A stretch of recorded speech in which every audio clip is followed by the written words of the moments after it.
Bueno, a ver si cerramos física respiratoria con la parte de gases. Habíamos visto un poco la ley de Laplace, presión transmural en pulmón, la acción del surfactante. Bien, vamos a explicar un poquito ahora cómo se comportan los gases y cómo difunden los gases a través de la barrera alveolo capilar. ¿De acuerdo? A ver si con esto terminan de cerrar la idea. Nos vemos.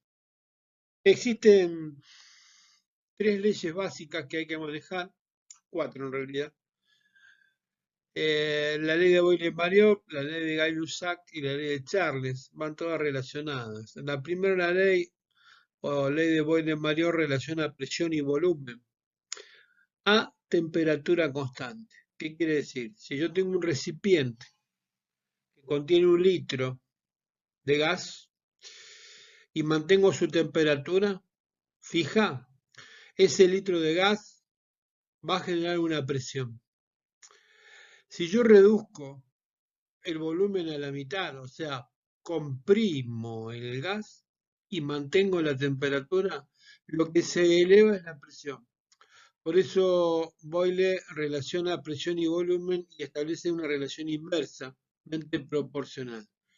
Cuanto mayor es el volumen que ocupa el gas, menor es la presión y viceversa.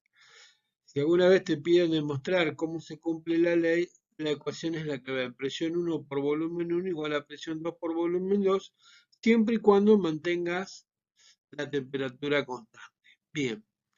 Este muchacho ahora, Guy Lussac, aparecen y establecen la relación entre presión y temperatura. Dice, bueno, ¿qué pasa si en vez de mantener la temperatura, mantengo constante el volumen? Acá hay que tener en cuenta lo siguiente.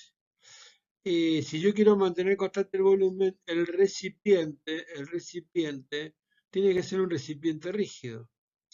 ¿Por qué? Porque si el recipiente es distensible, al modificar la temperatura, lo que se modifica es el volumen. ¿Me siguen? A ver, yo tengo un recipiente que tiene 1 litro, volumen constante. Como podría ser el ejemplo de un aerosol, un recipiente de aerosol, o una garrafa de 10 litros, ahí está, una garrafa de 10 litros, rígido. Y lo pongo al fuego, lo pongo en un lugar con mayor temperatura, lo que hace es elevar su presión. ¿Por qué? Porque la temperatura aumenta la cinética de las partículas gaseosas. Por eso hay una relación directa entre presión y temperatura, siempre y cuando el volumen se mantenga constante. Eso establece la ley de Gay-Lussac. Para demostrar la relación matemática, presión 1 sobre temperatura 1 igual a presión 2 sobre temperatura 2. Yo tenía un recipiente que tenía 1 litro de volumen a una temperatura 1 y tengo una presión. Si yo aumento T2, la presión inevitablemente aumenta porque el volumen no se modifica. Por último aparece Charles, donde en vez de relacionar presión y temperatura, relaciona volumen y temperatura, y lo que mantiene constante es la presión. Acá, a diferencia de la segunda ley, el recipiente es distensible, ¿sí? Se distiende.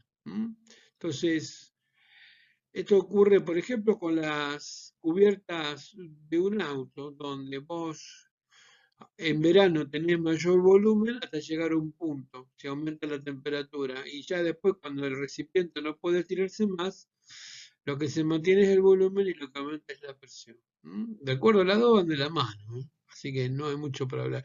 Estas son las leyes que rigen el comportamiento de los gases, ¿de acuerdo? Una relación de presión y volumen, la otra presión y temperatura y la otra volumen y temperatura. Bien. A partir de la relación entre estas tres leyes, aparece la que van a ver a continuación, que es la ley general de los gases. La ley general de los gases relaciona las tres variables que habíamos visto anteriormente, presión, volumen y temperatura. Acá no hay ninguna constante.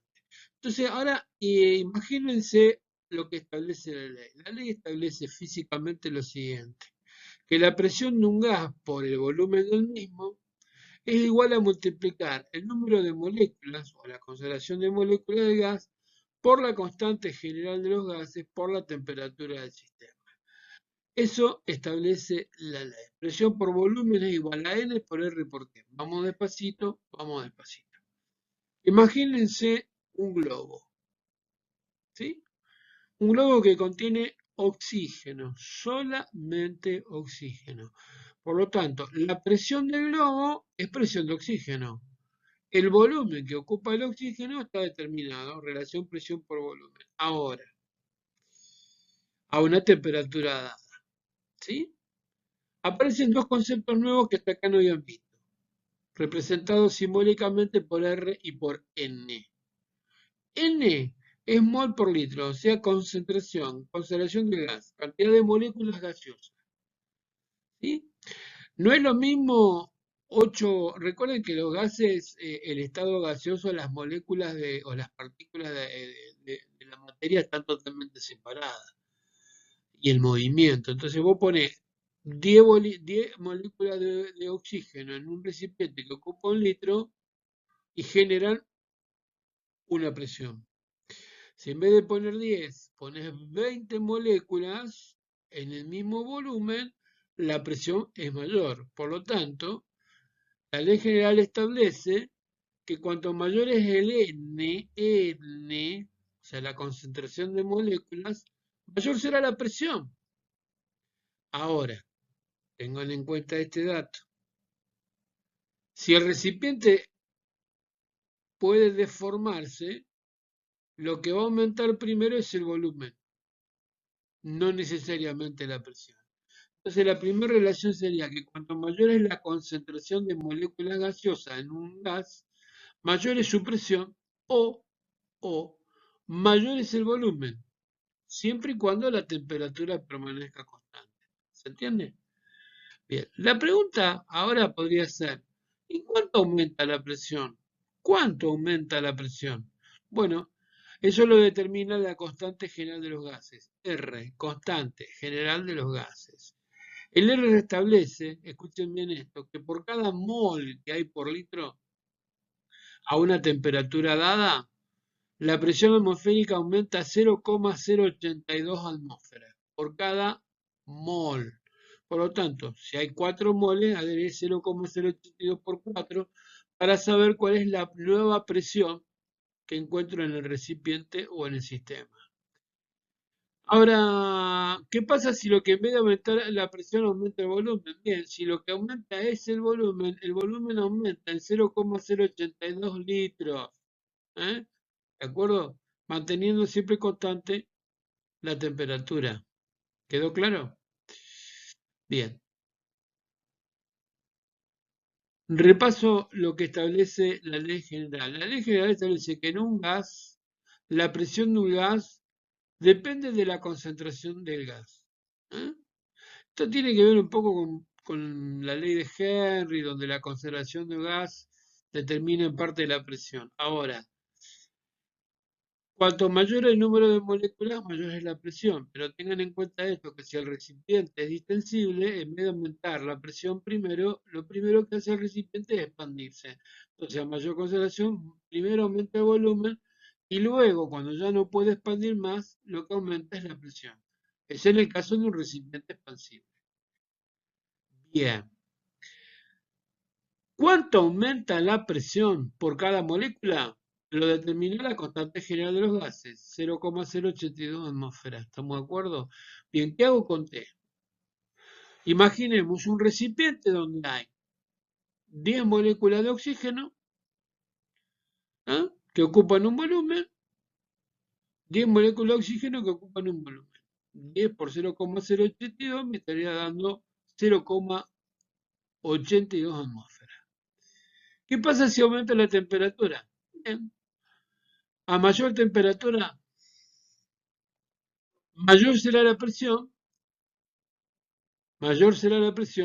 o, en el caso de ser un recipiente expansible, mayor será el volumen, hasta que no se expanda más y lo que aumente es la presión. Cuando ya la temperatura siga elevándose y no se pueda y la pared del recipiente no pueda tolerar la presión interna, lo que ocurre con el recipiente es que se rompe, como ocurre con una garrafa. ¿Cuánto aumenta la presión? ¿Cuánto aumenta la presión en función de la temperatura?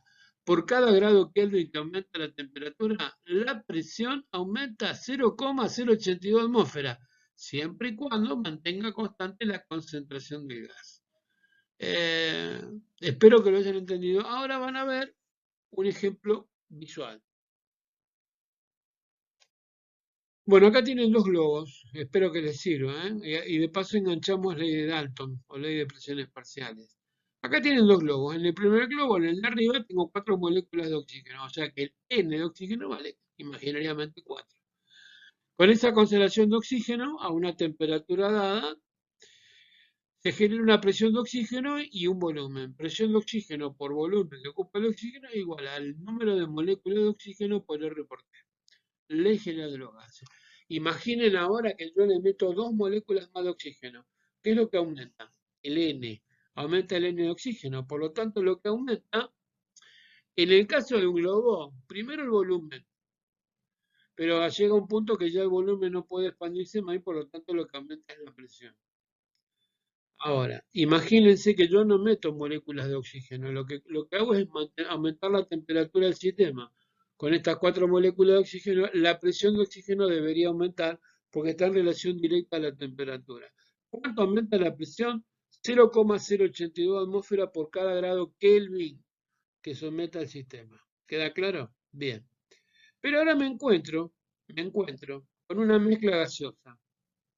El primero es un solo gas y abajo van a encontrar un globo que tiene una mezcla gaseosa, el clásico aire del ambiente. Moléculas de oxígeno, moléculas de nitrógeno y con mucho cariño, moléculas de dióxido de carbono porque se ven mal. Pero bueno, si yo aplico la ley general de gases, puedo calcular la presión de oxígeno, la de nitrógeno y la de dióxido de carbono, utilizando la ley general. En realidad, si sumo los tres, obtengo una ley general total. O sea que, a ver, resumiendo un poquito, la ley general puede aplicarse tanto a un solo gas como a una mezcla gaseosa. Si ustedes miran, las presiones de oxígeno, nitrógeno y presión de CO2 se suman todas y me da una nueva presión que es la presión total de la mezcla. Presión total. De ahí viene Dalton. Dalton que establece que la presión total de una mezcla gaseosa es equivalente a la sumatoria de todas las presiones parciales. ¿Bien? Ahora, entiendan esto. Fíjense que había un N minúscula que representaba el número de moléculas y ahora reemplazo N minúscula por una N mayúscula. N mayúscula es número total de moléculas. A ver, si cuatro moléculas de oxígeno generan una presión de oxígeno llamada ahora presión parcial, el total de moléculas, oxígeno, nitrógeno y óxido de carbono, van a generar una presión total. Eso es lo que establece la ecuación. O sea, la primera ecuación, el N que representa el número de moléculas, se escribe en minúscula. En la segunda ecuación, el N se escribe en mayúscula representando un número total de moléculas. Tiene que ver con la ley general y tiene que ver con la ley de Dalton. En parte, la ley de Dalton sería un desprendimiento de la ley general. ¿Estamos de acuerdo? ¿Se va entendiendo? Bueno, ¿qué establece la ley de Dalton? La presión que genera un gas en una mezcla es directamente proporcional a la cantidad de moléculas pertenecientes a dicho gas. Dicho de otra manera, a la concentración del mismo, simbolizado con una N minúscula, siendo N mayúscula la que representa el número total de moléculas gaseosas. La ecuación es muy sencilla, presión total igual a la sumatoria o presión parcial de oxígeno más presión de nitrógeno más presión de dióxido de carbono si tomo el aire ambiental, el aire atmosférico. Aparece un nuevo término a partir de la ley de Dalton o de la ecuación, es el concepto de fracción molar. Yo puse el ejemplo del oxígeno, pero pueden poner cualquier gas. La fracción molar de oxígeno equivale a dividir a la presión parcial o la presión de oxígeno que presenta en la mezcla sobre la presión total. ¿Sí? ¿Para qué sirve la fracción molar? La fracción molar solamente se aplica en una mezcla gaseosa, obviamente. ¿Para qué sirve? Para determinar qué parte o qué valor de la presión total es ejercida por la presión parcial de un gas, o cuánto de la presión total de la mezcla gaseosa está representada por un gas determinado. A ver, si yo digo que la fracción molar de oxígeno es del 21% o 0,21, como lo quieran medir, estoy diciendo que El 21% de la presión atmosférica está representada por el oxígeno. Puedo decirlo de otra manera. El 21% de las moléculas gaseosas presentes en el aire son de oxígeno. ¿Se entiende? Para eso sirve la fracción molar. Por definición física, la fracción molar es el cociente entre la presión parcial de un gas y la presión total de la mezcla. Así lo tenés que definir en un final. Es un cociente o división, ¿no? Entre la presión parcial de un gas que forma parte de la mezcla y la presión total de la mezcla. ¿Para qué sirve? Para determinar cuántas moléculas de la mezcla están representadas por el gas determinado o para determinar cuál es la presión que ejerce ese gas en el total de la mezcla. Espero que lo hayan entendido. Bueno, hablemos un poco de la difusión, ya que hablamos de las leyes, metimos ley de Dalton, ley general, las tres leyes de los gases. Bueno, ahora vamos a hablar de la difusión de los gases a nivel pulmonar. Tanto el oxígeno como el dióxido de carbono tienen como mecanismo de transporte la difusión simple. ¿Se acuerdan de transporte de membrana? Bueno, mecanismo de transporte la difusión simple. ¿Esto qué quiere decir? Que cumplen con la ley de Fick. Todos los que hacen difusión simple cumplen con la ley de Fick. Por lo tanto, uno debería pensar en lo siguiente. Que el flujo o velocidad, porque ahora hablamos de gases, velocidad de difusión de los gases está en relación directamente proporcional a la diferencia de presión, alvéolo capilar o capilar alveolar, dependiendo de cuál de los dos gases me maneje. ¿Estamos de acuerdo? Habiendo factores que van a influir en esta velocidad de difusión. ¿De acuerdo? Pero básicamente es, los gases hacen difusión simple, mecanismo de transporte. El oxígeno y el dióxido de carbono difunden libremente a través de la membrana alvéolo capilar. Bien. Hice un dibujito muy sencillo donde ven un círculo que representa un alvéolo. Dentro del alvéolo hay nitrógeno, presión de vapor de agua, recuerden, presión de oxígeno y presión de dióxido de carbono. Los cuatro gases que forman la presión total dentro del alvéolo. Esta presión total varía con la inspiración y con la expiración. Recuerden, transmural en el alvéolo. Esta presión total es la que van a conocer como la presión interna o fuerza distensora. En inspiración la presión total va a aumentar y en expiración la presión total va a disminuir. ¿Está? Buenísimo. Con inspiración y expiración yo logro, bueno, acá el intercambio y la disipación de oxígeno y dióxido de carbono. Abajo van a ver un caminito, mitad azul, mitad rojo, que es el capilar. La primera porción pintada de azul es el capilar arterial. Ustedes eran como el capilar arterial pintado azul, sí, porque es la sangre arterial que proviene de la arteria pulmonar. Recuerden que la arteria pulmonar lleva sangre carboxigenada, por lo tanto, el capilar arterial, acá, este extremo arterial, lo pinté de azul, donde hay mayor presión de dióxido de carbono que de oxígeno, de sangre carboxigenada. La presión de dióxido de carbono es mayor que la presión de oxígeno en este extremo. El otro extremo del capilar, que es el capilar venoso, pintado de rojo, donde voy a tener mayor presión de oxígeno que la presión de dióxido de carbono, porque ya se limpió la sangre, se oxigenó. ¿Queda claro? Bien.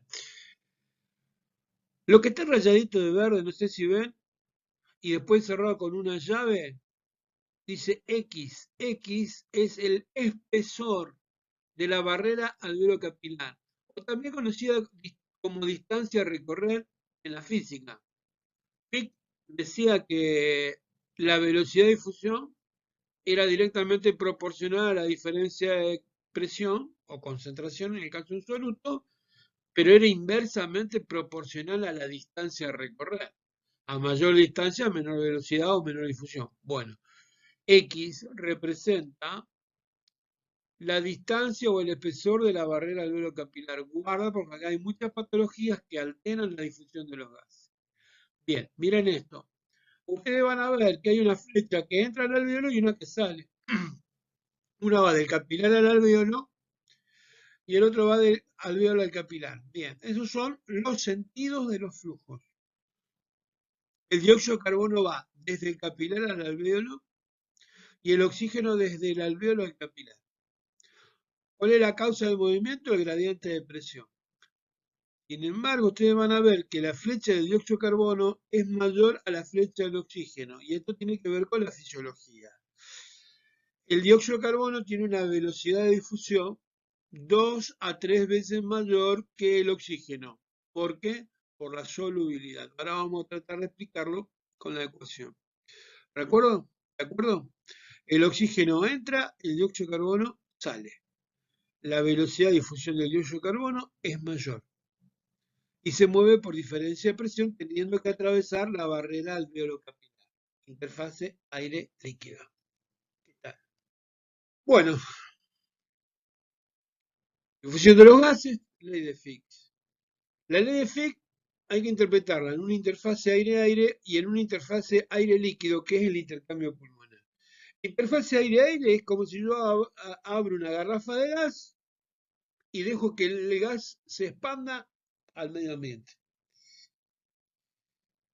Como los gases se mueven por difusión y se mueven del lugar donde hay mayor presión a menor presión, la ecuación de Fick en interfase aire-aire establece lo siguiente. Velocidad de difusión es igual a D por delta P sobre X. B con el puntito es velocidad de difusión. Así se escribe la ecuación cuando hablamos de gases. Podría ser flujo, pero bueno, ponelo como quieras, pero básicamente es velocidad con que difunden los gases está en relación directa al coeficiente de difusión y a la diferencia de presión, en relación inversa a X, que representa la distancia a recorrer. Distancia a recorrer que luego a nivel pulmonar está representada por la barrera alvéolo capilar. ¿Hasta ahí me siguen? Bien, sigo en interfase aire-aire. D representa el coeficiente de difusión. Te dice, con qué capacidad puede difundir, en este caso, un gas. El coeficiente de difusión depende de 4 factores. 4. Peso molecular, tamaño molecular, la superficie a atravesar y la temperatura del sistema. Repito, el coeficiente de difusión tiene 4 componentes. 4 componentes. Superficie a atravesar, temperatura del sistema, peso molecular y tamaño. Según Fick, el peso molecular es el más importante, por eso en la ecuación de coeficiente de difusión, el peso molecular queda sometido a la raíz cuadrada. Si ustedes cierran los ojos y piensan en la ecuación de coeficiente de difusión, sería coeficiente de difusión es igual a superficie por temperatura sobre la raíz cuadrada del peso molecular por el tamaño. Repito, coeficiente de difusión es igual a superficie por temperatura, todo eso dividido la raíz cuadrada del peso molecular por el tamaño. Che, cuando hablamos de superficie hablamos de área seccional, que es lo mismo, ¿de acuerdo? Ok. Si te toca graficar la difusión simple en una interfase aire-aire, la gráfica es la que van a dar ahí. Yo puse velocidad de difusión en el eje vertical, delta P en el eje horizontal y puse 2 rectas con 2 pendientes distintas. La recta más empinada representa la velocidad de difusión de oxígeno y la recta menos empinada la difusión de dióxido de carbono. ¿Por qué si los dos en difusión simple son 2 rectas? Porque el oxígeno tiene mayor coeficiente de difusión por tener menor peso y menor tamaño. Por eso, en la gráfica, el coeficiente de difusión está representado por la pendiente. Guarda con esto. La pendiente de la gráfica representa el coeficiente de difusión. ¿Quién tiene mayor coeficiente? El que tenga mayor pendiente. ¿Quién tiene mayor pendiente? El oxígeno. ¿Por qué tiene mayor coeficiente? Porque tiene menor peso y tamaño. ¿Estamos de acuerdo? ¿Se entendió? Buenísimo. ¿Por qué gráfico rectas? Y bueno, porque la velocidad de fusión está en relación directamente proporcional a la diferencia de presión. ¿Ok? Bien, bien, bien. Con respecto a la interfase aire-líquido, lo que estaríamos relacionando es el paso de los gases del alvéolo al capilar o del capilar al alvéolo. El capilar representa una fase aérea, mientras que el contenido dentro del capilar, perdón, el alvéolo representa la fase aérea, mientras la interfase líquida está representada por el contenido del capilar y el intersticio. Tengo un problema acá, porque claro, acá los gases no solamente tienen que atravesar un medio gaseoso, sino que ahora tienen que atravesar un medio acuoso. Al atravesar un medio acuoso, la cosa se complica. ¿Tá? Esto sería algo así como una maratón donde un gordito y un flaco tienen que correr y nadar. En la primera etapa tienen que correr. ¿Quién corre más rápido? Y el más flaco. Pero cuando tienen que nadar, el gordito puede superar al flaco porque tiene mayor capacidad. Vaya a saber por qué. Acá el gordito tiene que atravesar la parte líquida y es más soluble. Por lo tanto, al ser más soluble, difunde más fácilmente a pesar de tener menor coeficiente. ¿Tá? Alfa en la ecuación representa la constante de solubilidad y te dice, che, el dióxido de carbono es un gas que presenta una solubilidad hasta 23 veces mayor. Eso tiene que ver por la poca polaridad que tiene el dióxido de carbono, ¿de acuerdo? No porque sea liposoluble. Por ello difunde a través de la barrera alveolo capilar con una velocidad de 2 a 3 veces mayor. Bien, miren cómo cambia la gráfica. La gráfica es la misma, nada más que se invierten los nombres. Ahora, el que tiene mayor pendiente es el dióxido de carbono, y el que tiene menos pendiente es el oxígeno. No cambió el coeficiente de difusión, cambió la solubilidad. A nivel pulmonar difunde más fácilmente el dióxido de carbono que el oxígeno. Por eso ustedes van a ver el día que estén haciendo práctica o les toque una guardia en algún lugar. Te lo cuento siempre porque es anecdótico. Al principio no lo entendíamos y cuando aprendimos un poco de física nos dimos cuenta por qué.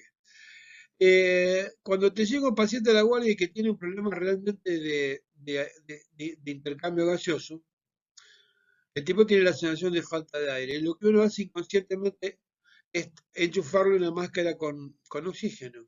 Y en realidad, si el paciente tiene problemas de alteración en la difusión porque está teniendo un edema agudo de pulmón, que es la presencia de líquido, esto físicamente hablando, presencia de líquido que empieza por el intersticio y aumenta el espesor de la membrana y después sobrepasa la barrera y aparece el líquido dentro del alvéolo, claro, no solo aumenta la distancia a recorrer, que aumenta para los dos gases, sino que lo que aumenta es la interfase líquida. Y es ahí donde el oxígeno pierde como en la guerra.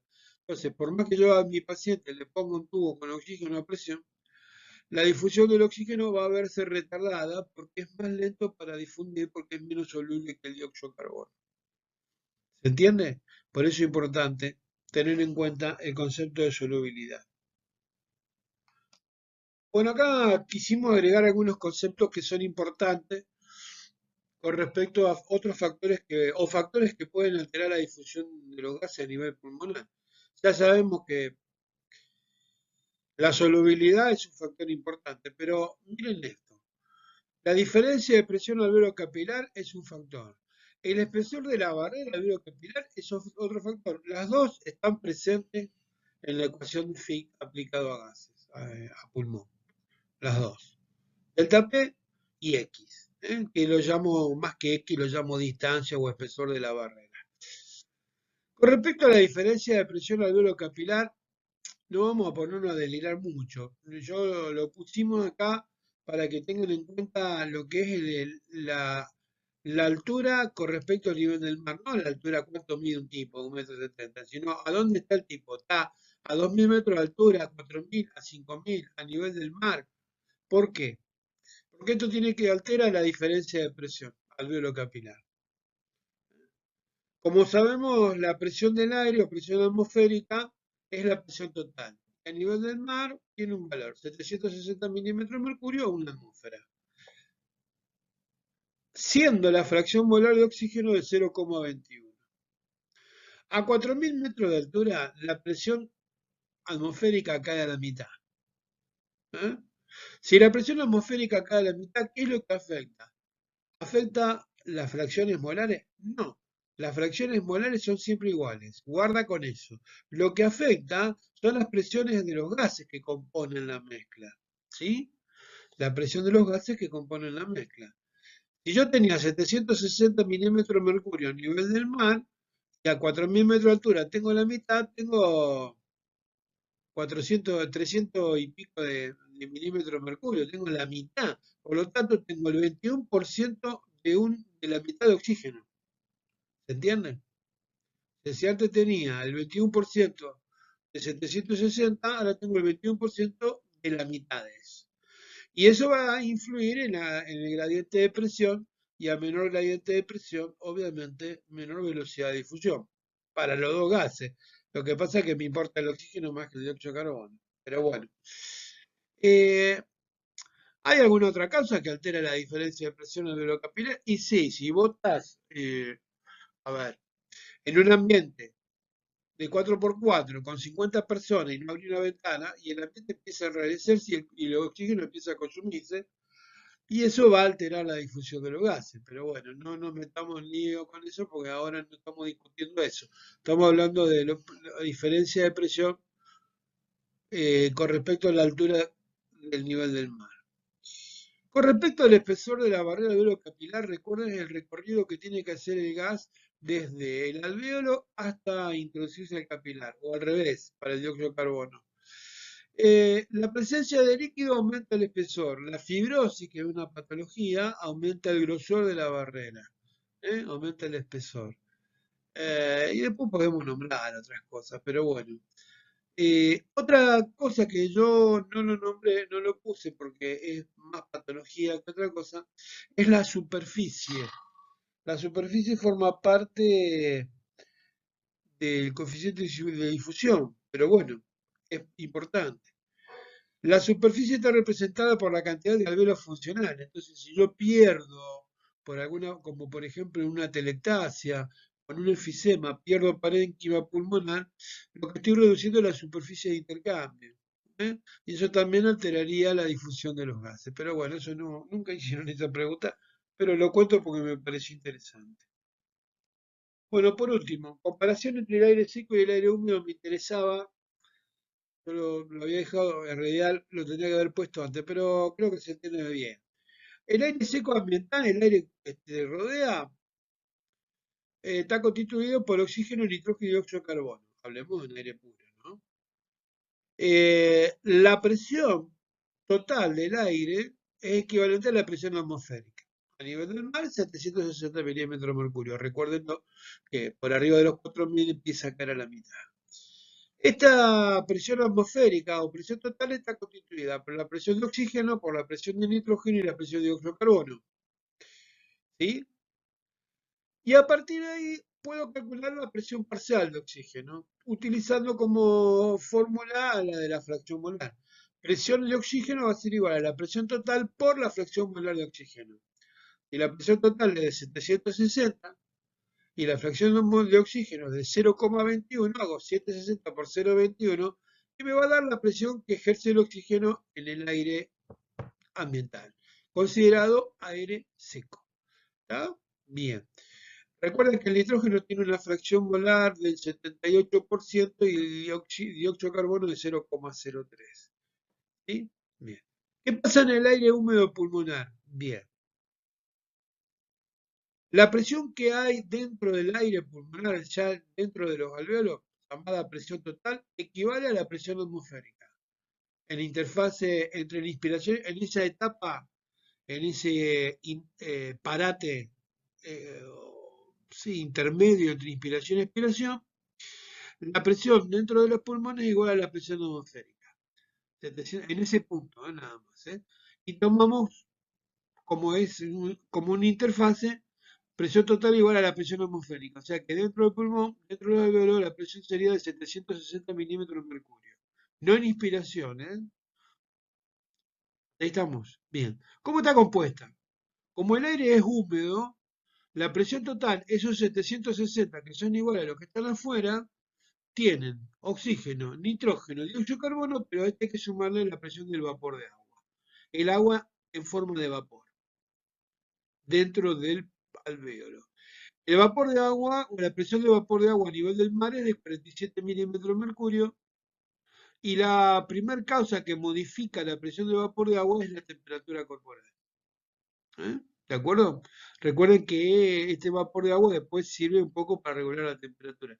Ahora, a partir de esto, lo que yo quería marcar es cómo calculo la presión de oxígeno que hay dentro del pulmón, porque la que está fuera del pulmón ya la calculé con la otra. Bien, tengo que tener en cuenta el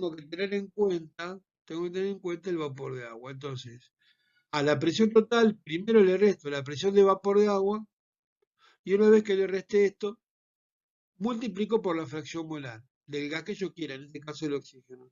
Ustedes van a ver que el oxígeno alveolar tiene una presión menor al oxígeno presente afuera. ¿Eh? ¿De acuerdo? Buenísimo. Por último, un dato que quería integrarles a la ley de Laplace y a presión transmural y que después vamos a retocar cuando veamos vasos sanguíneos. La presión total que hay dentro del alvéolo, dentro del pulmón, constituye la fuerza distensora o presión interna. ¿Eh? ¿De acuerdo? O presión del lado cóncavo. ¿Sí? Es la fuerza que tiende a distender el alvéolo. En inspiración, esta fuerza tiende a aumentar el radio alveolar y para que el alvéolo no estalle, la tensión superficial se pone de manifiesto. Cuando la presión total disminuye en expiración, lo que hace es el surfactante reducir la tensión para evitar que el alvéolo colapse. Se lo dije, pero para que se acuerden que todo va de la mano. Bueno chicos, espero que les haya servido. Nos estamos viendo con el próximo tema.